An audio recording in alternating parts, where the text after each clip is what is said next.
Pengangkatan Daendels. Herman Willem Daendels diangkat menjadi Gubernur Jenderal Hindia Belanda pada 1808 oleh Raja Louis Bonaparte. Tujuannya adalah mempertahankan Jawa dari serangan Inggris dan mengatasi korupsi. Tugas utama Willem Daendels adalah melindungi Pulau Jawa dari serangan militer Inggris. Pemerintahan otoriter. Pemerintahan otoriter adalah sistem di mana kekuasaan terpusat dan tidak memberikan ruang bagi kebebasan individu atau perbedaan pendapat yang diterapkan Daendels selama menjabat. Berikut juga ada kebijakan Herman Willem Daendels, yaitu yang pertama pembangunan jalan raya pos. Daendels membangun jalan raya pos Anyer sampai Panarukan sepanjang 1000 km untuk mobilisasi militer. Yang kedua ada penjualan tanah ke swasta. Daendels menjual tanah-tanah VOC ke swasta, tanah-tanah partikelir yang merugikan penduduk lokal. Yang ketiga ada pengawasan korupsi. Daendels berupaya memberantas korupsi dengan melarang suap dan menaikkan gaji pegawai. Yang keempat ada pembagian wilayah.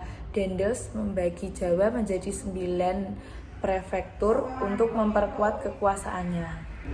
Berikut ada kegagalan dan kontroversi Daendels.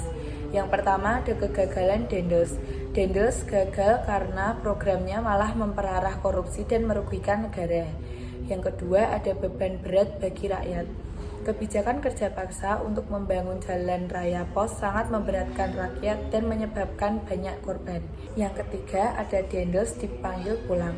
Daendels dipanggil kembali ke Belanda pada tahun 1811 dan digantikan oleh Jan Willem Janssens.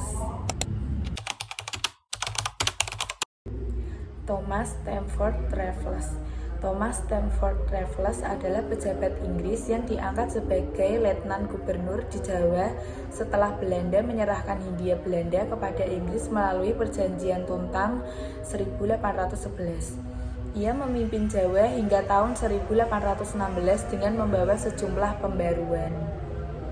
Selama pemerintahannya, Raffles memperkenalkan reformasi di bidang sosial, ekonomi, dan administrasi pemerintahan.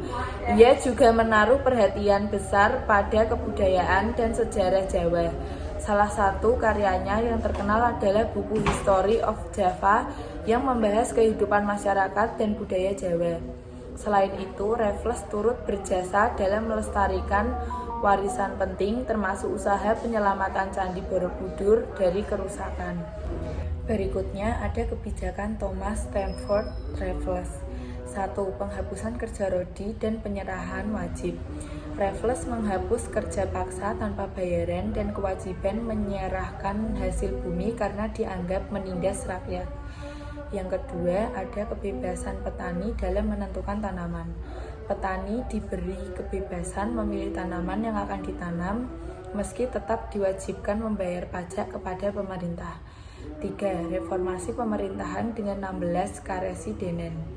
Pulau Jawa dibagi menjadi 16 karesidenan, masing-masing dipimpin residen Inggris sehingga peran bangsawan lokal berkurang. 4. Penghapusan peran bupati sebagai pemungut pajak. Raffles mengganti peran bupati dengan sistem pajak tanah, di mana petani membayar pajak sesuai luas tanah langsung ke pemerintah. Berikutnya ada sistem pajak tanah. Pada masa pemerintahannya di Jawa 1811 sampai 1816, Thomas Stamford Raffles memperkenalkan reformasi besar dalam sistem pajak dan administrasi. Kebijakan utamanya adalah sistem pajak tanah yang menetapkan bahwa semua tanah adalah milik pemerintah kolonial. Petani menjadi penyewa yang wajib membayar pajak sewa. Tujuannya adalah untuk mengganti sistem penyerahan wajib yang tidak efisien, meningkatkan pendapatan, dan mendorong produktivitas petani. Selain itu, Raffles juga mereformasi sistem pemerintahan dan hukum dengan memperkenalkan struktur peradilan ala Inggris yang lebih modern dan terpusat untuk menciptakan sistem hukum yang lebih adil dan efisien. Berikutnya ada dampak dan kebijakan Raffles. 1. Pembagian administrasi. Raffles membagi Jawa menjadi di wilayah administratif yang menjadi dasar bagi struktur, provinsi, dan kabupaten modern di Indonesia, mempermudah pengelolaan wilayah. 2. Jalan menuju penghapusan tanah paksa. Kebijakan sewa tanah yang diterapkan Raffles memberi petani kebebasan memilih tanaman yang secara tidak langsung membuka jalan bagi penghapusan sistem tanah paksa. 3. Reformasi pemerintahan. Kebijakan sewa tanah menjadi modal awal untuk sistem perpajakan modern, dan Raffles juga meletakkan dasar bagi reformasi administrasi yang terpusat dan efisien yang masih relevan hingga kini.